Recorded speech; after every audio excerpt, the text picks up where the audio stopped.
Hier sur scène, aujourd'hui en coulisses, demain est un trou noir, un abîme, un cloaque où l'on jette, on éjecte les vieux, les pas beaux, les malades et les impécunieux.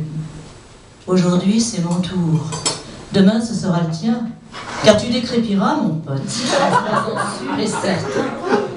Aujourd'hui plus qu'hier, et bien moins que demain. Et bien moins que demain, ça promet, hein.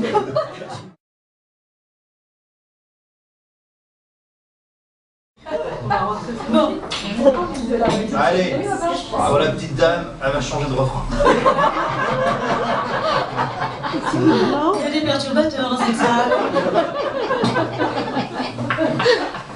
Je marchais sans me presser sur le trottoir mité sous un ciel mitigé, quand tout à coup je l'ai aperçu et j'ai fondu. Il était là, à quelques pas, en face de moi, attablé sous une pergola devant un verre de Coca-Cola. Il était là, lui que j'attendais depuis tant de temps.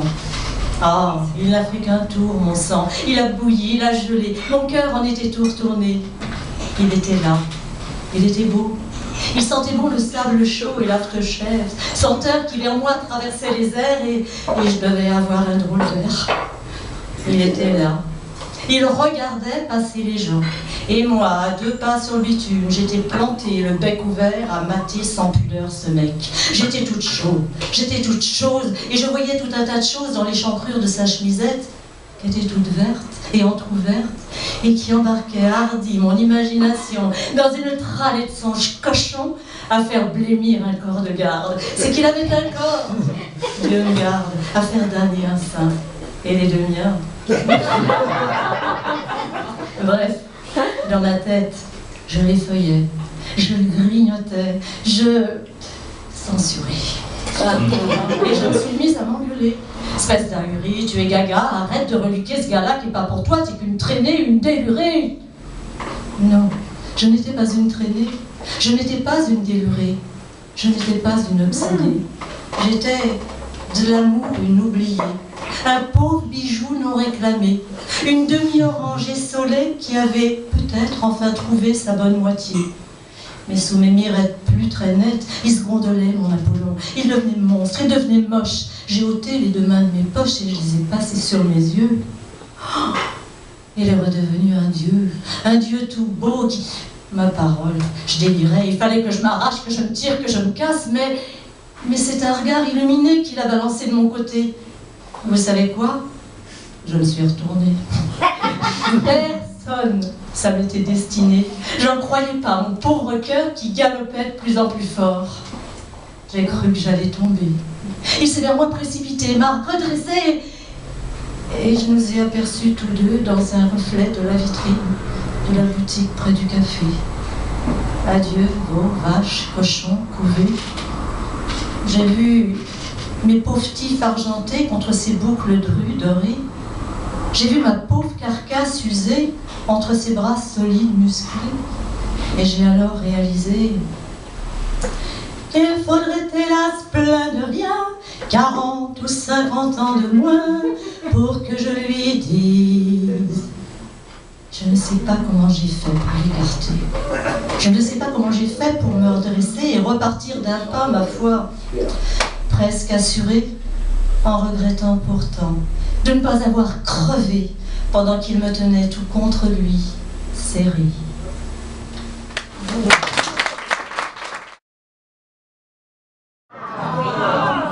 Ça change tout, hein?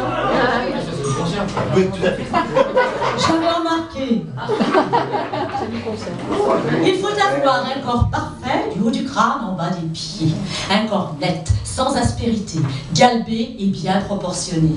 Haro sur les bourrelets très laids, la cellulite, les vergetures. Faut effacer toutes les coutures dues à l'appendicectomie, aux césariennes, etc. Et en avant, le bistouri.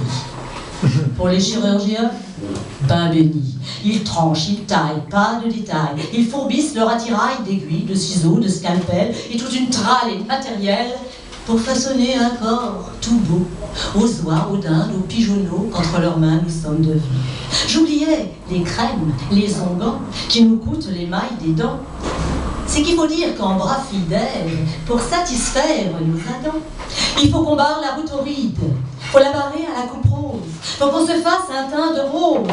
de rose en bouton, sans bouton, un teint de lisse totalement lisse. À l'occasion, faut se relooker, dépensant sans compter, tant pis, nous voilà devenus vaches agroupies. On se dit, au diable les économes, on suit la pub qui nous assomme et qui nous somme de consommer. On suit la pub qui nous formate et qui va nous rejeter, nous flatte. Ça me fait personnellement flipper, car ça fait souvent déprimer les celles qui n'ont rien à dépenser.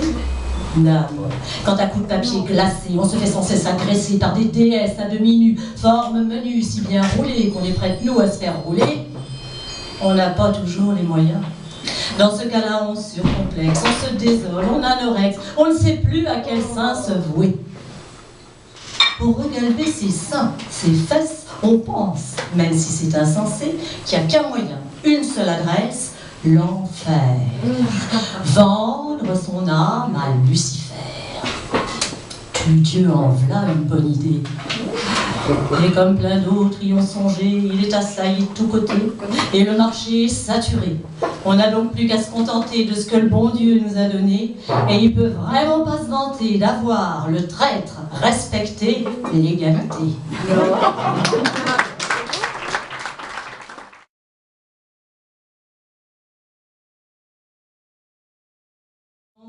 Plutôt genre papier cigarette. Tout le monde dit D'accord, je vois. Non. Alors, faire quoi que ce soit dans ce boucan, dans ce baouf, dans ce chambard, ce tintamarre, c'est chimérique. Ah, il y en a marre de tous ces sons, de tous ces cons qui sans façon nous empoisonnent à l'unisson.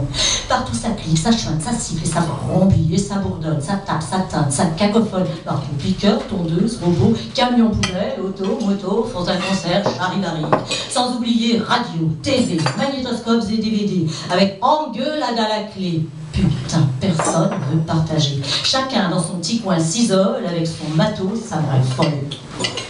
De tôt matin à tard le soir, aucun espoir. Sans compter que sur le trottoir, des désœuvrés ou des loupards s'altèrent, qui échangent des oreillons, des pains, des baffes, des piles, des nions. Pour un peut-être, un oui, un non, pour un non qui a mal sonné, pour un regard qui a déviré, pour un pouvoir ou pour une pute qu'ils se disputent. Putain, si j'en tiens, je le bute.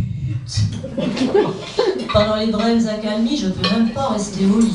Ça m'énerve, ça m'enquiquine, m'agace, me gonfle, mais j'y peux rien. Eh oui, je ronfle.